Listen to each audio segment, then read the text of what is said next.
Alam ko. Gusto mo bang malaman mo ang buong katotohanan tungkol sa pagkatao mo? Oo, gusto ko pong malaman ang totoo. Now watch and learn. Ngayon, Angelica, alam mo na ang pinagmula ng iyong pagkatao. Yung mami ni Michael, yun yung nanay ko. Tama. Mula sa araw na ito, magkahiwalay na ang kapalaran ni Charity at Angelica.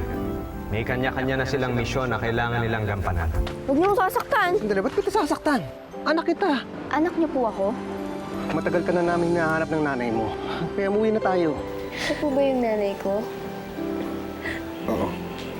Hindi niya ako maalala. Melanie, marami siyang di naalala. Ang mahalaga, bumalik siya. Buhay siya. Nay!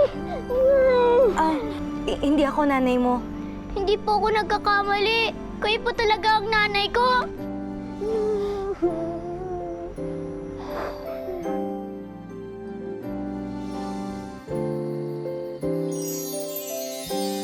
Charity, tingnan mo to. Oh, yan yung 5 years old ka pa. Ito yung first communion mo. Di mo pa maalala. Teka. Oh, ito yung may program kayo sa school. Ito, yung party mo last year. Di mo maalala? Parang ako talaga siya. Kamukhang kamukha ako eh. Ano ka ba naman? Siyempre, kamukha mo yan. Ikaw yan eh. Paano naman po naging ako yan?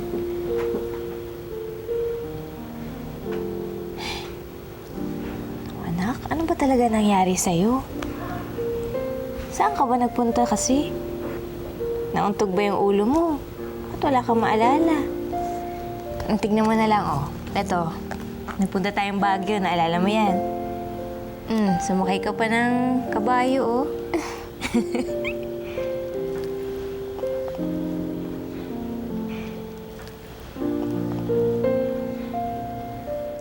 Okay lang yan.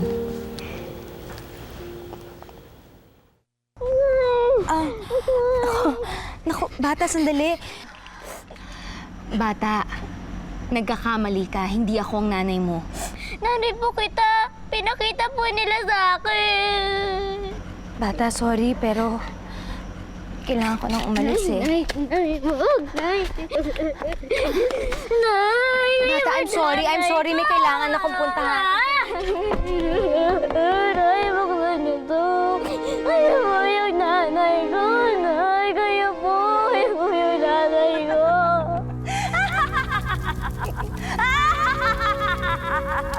Mabuti na lang at napag-iwalay na natin ang dalawang lupang anghel. Ngayon, madali na silang kumbinsing lumipat sa ating puwersa.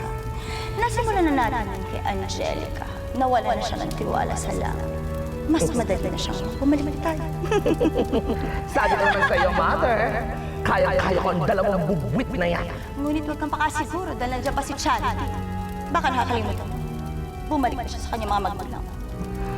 Well, at least ngayon, madali na natin mahanap ang kahinaan niya. Mother, tinan mo! Nananalo ang mga zombie.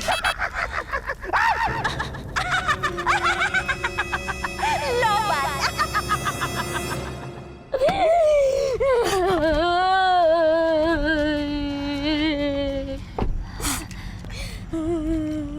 Bata, hindi talaga ako nanay mo eh. Pero ganito na lang ha. Halika, ihahatid kita sa DSWD. DSWD?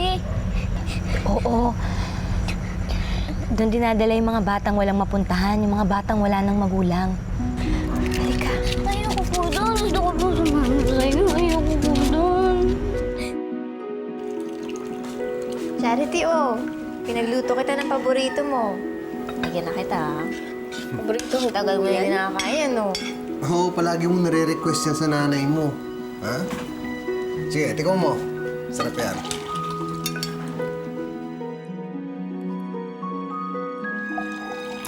What? Oh, di ba? Sabi sa'yo, paborito mo yan, eh. Kanin. Oh.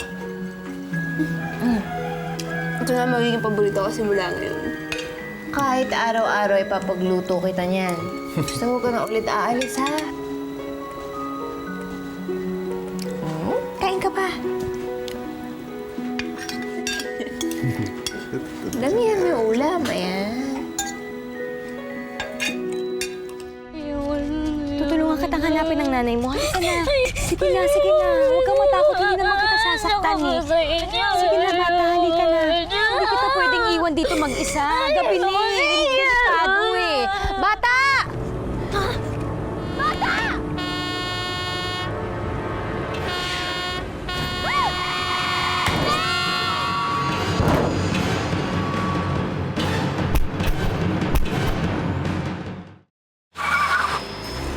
Yun!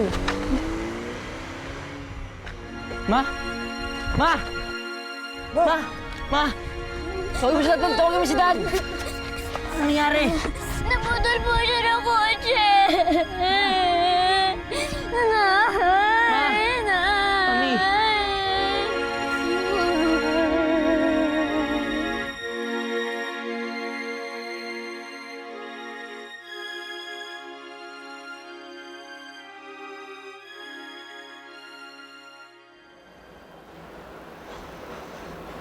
Ang saya-saya ko ngayon, Arman.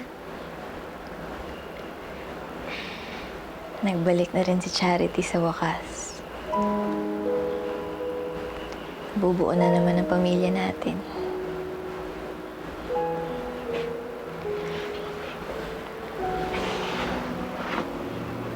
Arman,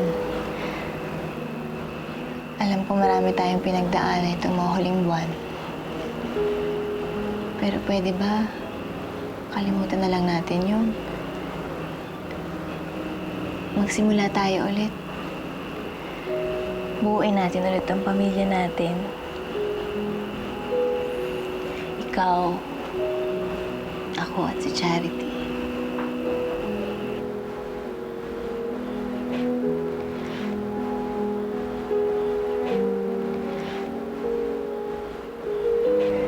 Mahal na mahal kita, Arman.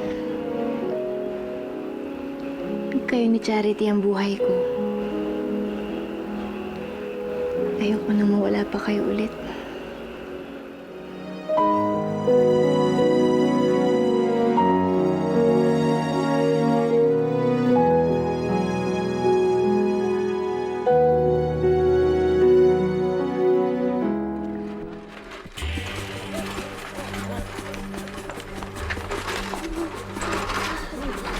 Mami!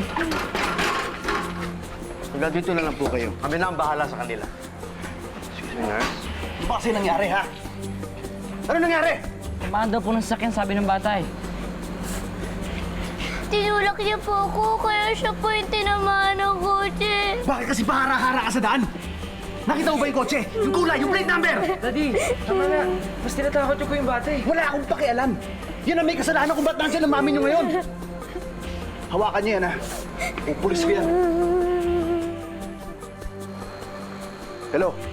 Si Jonas Alejandrino to. Asan na ba yung mga pulis?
Sir, may hit and run na nireport sa presinto. Wala ba yung ibang naka-duty ron? Sir, baka interesado kayo sa biktima eh. Si Melissa Alejandrino.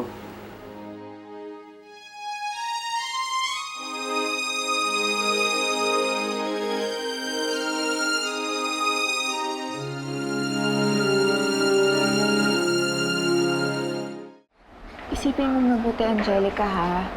Nakita mo ba yung kulay ng kotse? Madilim po kasi. Yung plate number, nakita mo ba kung anong mga letra kahit konti lang?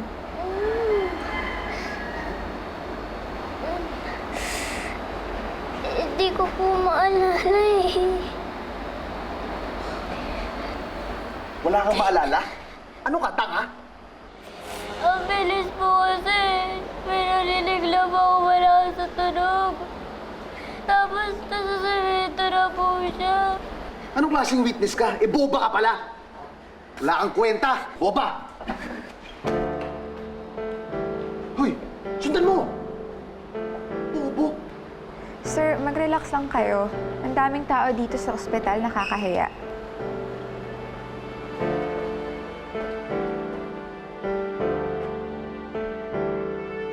Sir, nandun si Rosalie sa hospital nag-iimbestiga.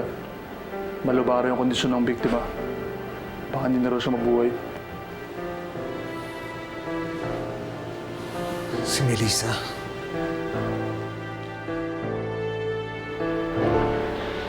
Huwag ka nang umiyak. Ganun talaga yun si Daddy. Mainit lang ulo dahil anong nangyari kay Mami. Hindi ko rin naman gusto mangyari yun sa kanya. Alam naman namin yun eh. Hindi ka namin sinisisi. Tsaka, aksidente na naman na nangyari. Wala kang kasalanan. Ipagdasal natin na okay na si Mami ngayon. Ano na? Kaya na lang mag-asal. Baka kasi di makinig sa akin si Emma eh. Masamang ginawa ko sa kanya. Huwag mo isipin yun. Basta humingi ka ng tawad, sigurado papatawarin ka na. Kahit ganap pa ka na kay kasalanan mo.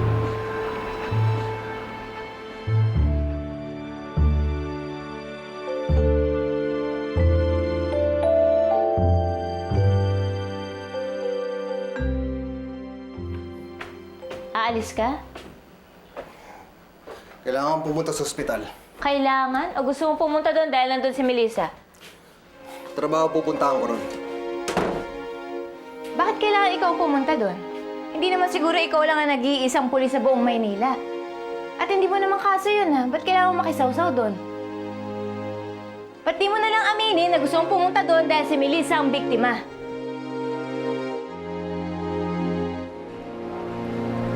Sir, kakaunti lang yung nakuha naming impormasyon tungkol sa aksidente.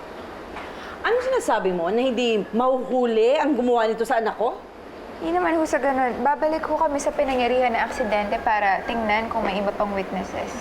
Gawin niyo ang lahat para malaman kung sino gumawa nito sa asawa ko. Handa ako magbigay ng 1 milyon para malaman kung sino siya. Makakatulong nga yan, sir. Hayaan nyo. Gagawin namin ang lahat para makita ang may kagagawa nito. Sige ho.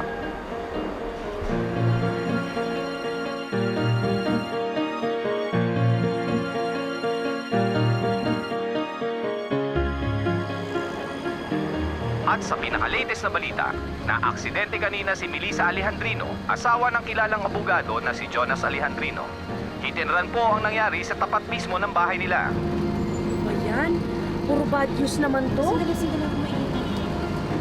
Handa po ang pamilya na magbigay ng 1 milyong reward sa kung sino man na makakapagbigay ng impormasyon tungkol sa nangyaring aksidente. Kasalukuyang nasa St. John Medical Center ang biktima na si Melissa Alejandrino. Malubha ang mga injuries. Ba't ba interesado kasi sinasabi dun sa radyo? Hindi. Kilala ko yung biktima. Huwag mo sabihin pupuntahan mo nga yung babaeng yun. Delikado lagay ni Melissa. Doktor ka ba? Ano naman magagawa mo doon? Bakit di mo na lang kasi aminin na gusto mong pumunta doon dahil minararamdaman ka pa rin para sa kanya? Hanggang ngayon, mahal mo pa rin si Melissa. Ano? Bakit di ka magsabi ng totoo? Kailangan ko na umalis. Babalik agad ako. Hindi. Wag. Dito ka lang. Wag mo nang puntahan si Melissa. Pero Leilani, Pag pumunta ka doon, ibig sabihin mas mahal mo siya kaysa sa akin. Kaysa sa amin ng pamilya mo. Arman, mamili ka ngayon. Sino mas matimbang sa'yo? Si Melissa o ako? huwag mo naman gawin to, Leilani. Intindi mo yung sitwasyon. Nag-aagaw buhay si Melissa sa ospital. Wala akong pakialam kay Melissa. Mamatay na siya. Ang importante sa akin, ikaw. Tayong dalawa, yung pamilya natin. Tay, bakit po kayo nagsisigawan? Nag-uusap lang kami. Matulog ka na, Charity. Sige na.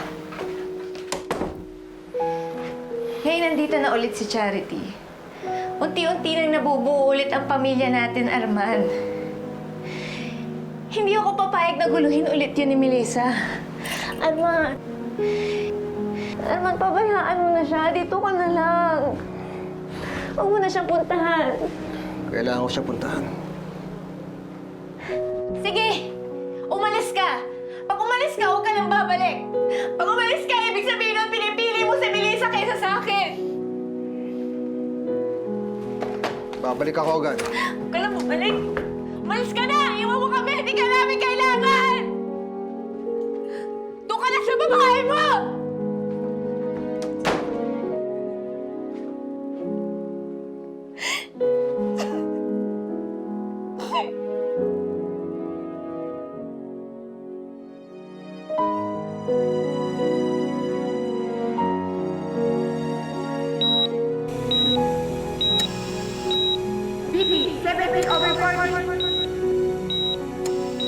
Blood and speed is that. Pass the blood.